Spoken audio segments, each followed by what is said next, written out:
Hi, it's Diederik Elderman here, and today we have with us the lovely Orlando, who's a Bernese mountain dog. Lovely dog, fantastically well behaved, they're great pets.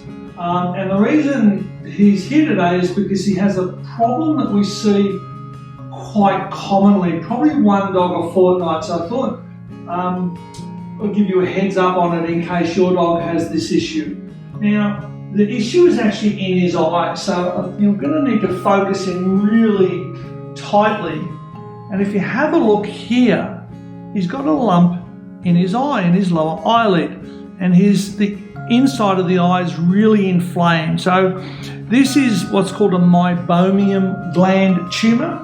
So meibomian is spelled M-E-I-B-O-M-I-U-M, a meibomian gland tumour. It's in the eyelid. You have these glands called meibomian glands, and they produce, or they're part of the tear production. There's 3 glands in the eyelids that produce tears. Meibomian glands are one of them. And so the meibomian gland in this case has become cancerous. Now, it's a benign cancer. It grows and it grows. This is about as large as it gets. Not many actually get any larger than this, but it's really, really, really irritating to him. Just imagine if you had a lump sitting on your lower eyelid and it flicked across your eyeball every time you blinked. And as I said, you can see how red the inside of his eyelids are. So he's here today to have this meibomian gland tumour removed. And we do what's called a wedge resection. So we take a little wedge out of the eyelid and then stitch the 2 top pieces back together. The surgery's quite simple, really. It's not difficult. The catch or the trick or the main thing is that when we take the wedge out and we put the eyelid back together, it has to be perfect. We can't even be a millimetre out, otherwise we'll have a step or a defect in the eyelid. So that's always the challenge with these guys. So when we get to surgery, we'll start doing the video again, and you can see exactly what we do, how we do it, and also what the end result is like. So if your dog's got a meibomian gland tumour, really good idea to bring your dog in and allow us to do that surgery. It'll make your pet a lot more comfortable. So see you again shortly. So here we are again with Orlando, and just out of curiosity, let me ask you, why do you think he's called Orlando? It's not after anything in Florida. The lady called him Orlando because Orlando is a big name and he's a big dog. So let's have a really good focus in on this meibomian gland tumour. Normally when we do so this is a non-sterile piece of surgery, so it's a clean piece of surgery, but it's not sterile. So I've got to do a wedge resection, and I'll just use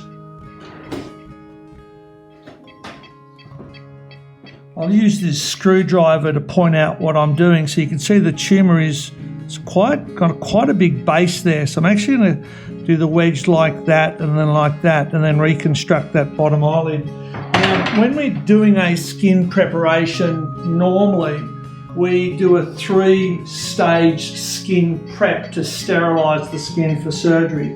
So first of all, we wash the area thoroughly in this pink stuff called chlorhexidine. You may know it as Hibitane.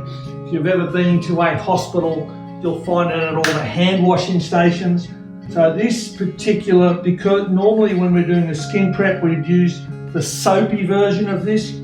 Because this is an eye, we're using the non-soapy version. It'd be very inappropriate to get soap in an eye. So normally we use a chlorhexidine scrub first of all, then we'll use an alcohol scrub, and then we'll use an iodine scrub. So they're the 3 stages of a skin prep. It'd be very inappropriate to use alcohol or iodine in or near an eye. So we're just doing a chlorhexidine scrub of this whole area. I'm not clipping the hair either. We don't need to because we're not going much into the hairline. So you're just going to get this eye thoroughly doused or soaked, whatever word you like to use, in chlorhexidine.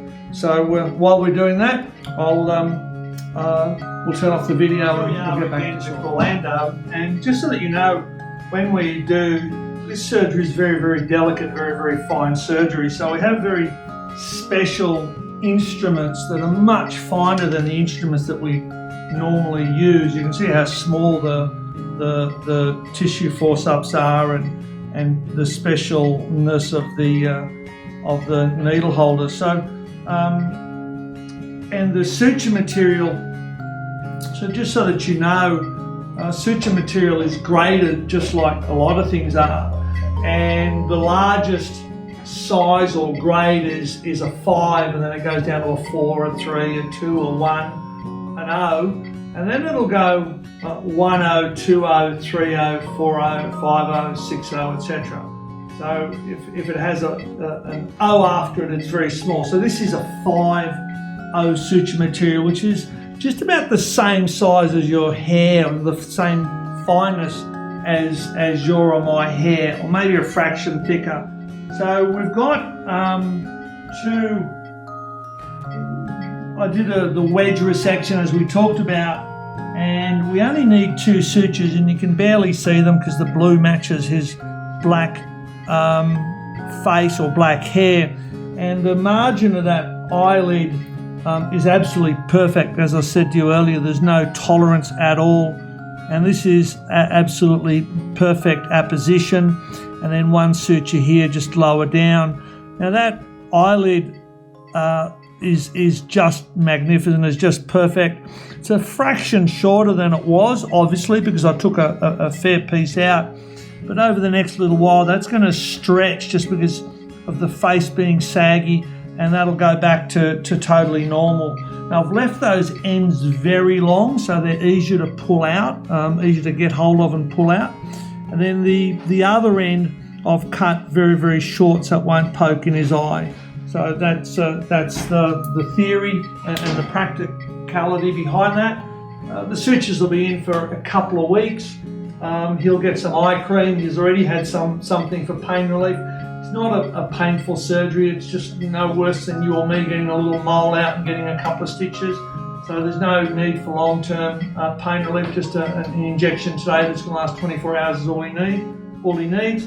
The one thing that's really critical is, because this surgery is so fine and so delicate, if he rubs at it at all and takes those sutures out, he's going to absolutely destroy what I've done. And in a lot of cases, you don't get a second bite at the cherry, because, like I said, you're dealing with such fine, intimate work.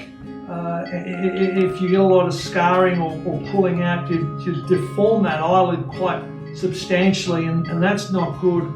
So when we send Orlando home, he is going to go home with a recovery collar or an Elizabethan collar, whatever you want to call it, on his head. There's no ifs and buts about that sort of thing. I hate the things personally, but we just can't risk that he's going to pour at it and rub those sutures out. While the owner's with him, that's cool. She can watch him, and providing she's going to watch him like a hawk. But in the middle of the night or something like that, if he just does that a couple of times, especially grabs it with his dew claw, we're done. So that's the one big thing about these guys, is the aftercare. I always look at surgery as being a 3-person contract or a 3-person responsibility, if you like. I do 1/3 of the work, that's me doing the surgery. The owner does the aftercare, that's 1/3, that's their responsibility. And then the patient needs to be responsible for his or her attitude and behaviour and everything else like that after surgery as well. So it's a 3-way agreement and a 3-way end result. Anyway, I hope this meibomian gland tumour has been interesting for you, and we'll catch up again on the next video. Bye-bye.